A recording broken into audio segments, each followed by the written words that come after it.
சகரியா அதிகாரம் 2. நான் என் கண்களை ஏறெடுத்து பார்த்தபோது, இதோ தன் கையிலே அளவு நூல் பிடித்திருந்த ஒரு புருஷனை கண்டேன். நீர் எவ்விடத்துக்கு போகிறீர் என்று கேட்டேன். அதற்கு அவர், எருசலேமின் அகலம் இவ்வளவு என்றும் அதன் நீளம் இவ்வளவு என்றும் அறியும்படி அதை அளக்கிறதற்கு போகிறேன் என்றார்.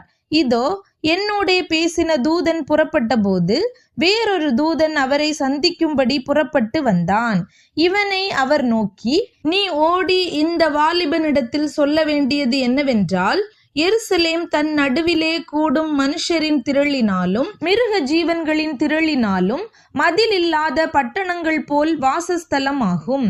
நான் அதற்கு சுற்றிலும் அக்கினி மதிலாயிருந்து அதன் நடுவில் மகிமையாக இருப்பேன் என்று கர்த்தர் சொல்லுகிறார். ஓஹோ, நீங்கள் எழும்பி வட தேசத்திலிருந்து ஓடி வாருங்கள் என்று கர்த்தர் சொல்லுகிறார். ஆகாயத்து 4 திசைகளிலும் உங்களை நான் சிதற பண்ணினேன் என்று கர்த்தர் சொல்லுகிறார். பாபிலோன் குமாரத்தியினிடத்தில் குடியிருக்கிற சீயோனே, உன்னை விடுவித்துக்கொள், பிற்பாடு மகிமை உண்டாகும் என்று சேனைகளின் கர்த்தர் சொல்லுகிறார். உங்களை கொள்ளையிட்ட ஜாதிகளிடத்துக்கு என்னை அனுப்பினார். உங்களை தொடுகிறவன் அவருடைய கண்மணியை தொடுகிறான். இதோ நான் என் கையை அவர்களுக்கு விரோதமாக அசைப்பேன். அதனால் அவர்கள் தங்கள் அடிமைகளுக்கு கொள்ளையாவார்கள். அப்பொழுது சேனைகளின் கர்த்தர் என்னை அனுப்பினார் என்று அறிவீர்கள். சீயோன் குமாரத்தியே, கெம்பீரித்து பாடு. இதோ நான் வந்து உன் நடுவில் வாசம் பண்ணுவேன் என்று கர்த்தர் சொல்லுகிறார். அந்நாளிலே அநேகம் ஜாதிகள் கர்த்தரை சேர்ந்து என் ஜனமாவார்கள்.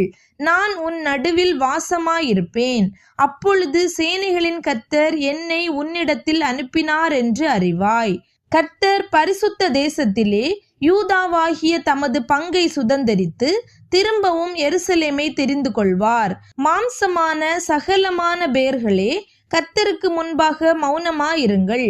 அவர் தமது பரிசுத்த வாசஸ்தலத்திலிருந்து எழுந்தருளினார் என்று சொல் என்றார்.